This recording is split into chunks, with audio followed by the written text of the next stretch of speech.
السلام علیکم ورحمۃ اللہ وبرکاتہ نحمدہ ونصلی علی رسولہ الکریم اما بعد. محترم ناظرین، مہک پور مدھیہ پردیش میں دیوبندی حضرات اور اہل حدیث حضرات کے درمیان مناظرہ ہوا اور اس میں الحمدللہ مسلک اہل حدیث جماعت اہل حدیث کی طرف سے متکلم تھا، جیسا کہ آپ لوگوں نے مناظرے کی ویڈیو میں دیکھ چکے ہیں. اس مناظرے کے تعلق سے بعض لوگوں کے کچھ اشکالات ہیں، تو میں اس ویڈیو کے ذریعے ان اشکالات کو دور کرنے کی ایک چھوٹی سی کوشش کروں گا. سب سے پہلا اشکال لوگوں کا یہ آیا کہ مناظرہ آخر کس بات پر ختم ہوا. تو میں آپ کو ایک چیز بتا دوں کہ اس مناظرے میں سب سے اچھی بات جو رہی، جو خوبی رہی، وہ جماعت اہل حدیث، وہاں کے مقامی اہل حدیث اور متکلم اہل حدیث اور علماء اہل حدیث اور وہاں پر جتنے بھی اہل حدیث تھے ان کی رہی. پہلی کیوں کیسے ہوا؟ یہ کہ مناظرے میں سب سے پہلے نظم و نسق کا خیال رکھا جاتا ہے، اصولوں کا خیال رکھا جاتا ہے، اصولوں کا پابند بنا جاتا ہے، اور الحمدللہ جماعت اہل حدیث نے اس کی برابر پابندی کی. آپ دیکھیں گے پورے مناظرے میں کہ جماعت اہل حدیث کی طرف سے کوئی بھی اصول کو نہیں توڑ رہا تھا، اصول کے مطابق بات کر رہا تھا. اگر دوران مناظرہ گفتگو میں کوئی آدمی بیچ میں بول دے رہا تھا تو الحمدللہ میرے منع کرنے پر ہماری جماعت کا چاہے متکلم ہو چاہے پیچھے سے بیٹھا کوئی اہل حدیث بھائی ہو، وہ فوراً خاموش ہو جا رہا تھا. تو یہ تھا ایک اصول، ضابطہ، نظم و نسق قائم رکھنے کا طریقہ جو جماعت اہل حدیث نے بہت ہی اچھے انداز میں کی. اور آپ دیکھیں گے مناظرے میں کہ ہم اصول سے کہیں پر بھی ہٹے نہیں. اگر ہمارا کوئی بھائی ہٹنے کی کوشش کیا ہے تو اسے روک دیا گیا ہے، ٹوک دیا گیا ہے، اور اس نے اس بات کو مان لیا ہے اور اس سے آگے نہیں گئے. اس کے مد مقابل آپ دیکھیں گے تو دیوبندی حضرات کی طرف سے آئی ہوئی عوام کا یہ شیوا رہا کہ وہ انہوں نے اصول کی صرف دھجیاں اڑائی ہے.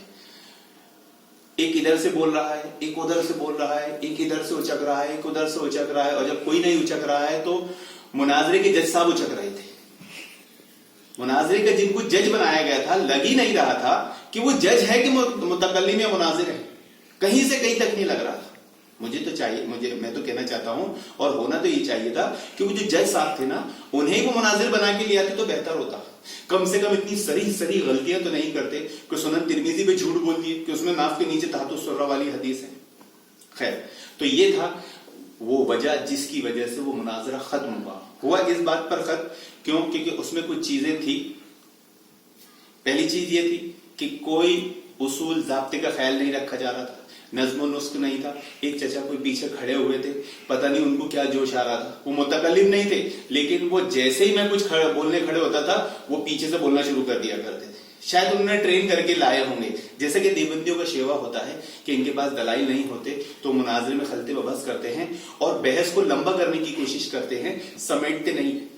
تو کوئی ادھر سے بول دے رہا ہے، کوئی ادھر سے بول دے رہا ہے، اور آخر میں یہی ہوا کہ جب ان کے جج صاحب نے، جو مناظر و متکلم تھے، جج تو کم تھے، ان کو فیصلہ کرنا تو آتا نہیں، پتہ نہیں آخرت میں اللہ تعالیٰ کو کیا جواب دیں گے. انہوں نے جب یہ بات کہی کہ اگر حبیب الرحمن اعظمی کی تحقیق شدہ مصنف ابن ابی شیبہ میں تحت السرہ کے الفاظ نہیں ہیں تو یہ کتاب 1 ہفتے میں بلائی جائے گی. تو اس سے لوگ یہ سمجھے وہاں پر موجود کہ مطلب اب 1 ہفتے بعد مناظرہ ہوگا. وہ کتاب آ جائے گی، اس میں الفاظ دیکھے جائیں گے، نہیں ہوگا ان کی چوری پکڑی جائے گی. تو یہ گہما گہمی، اور وہاں ایک آدمی ادھر سے کھڑا ہو جا رہا ہے، ایک آدمی ادھر سے کھڑا ہو جا رہا ہے، کسی کو سمجھتا تو ہے نہیں.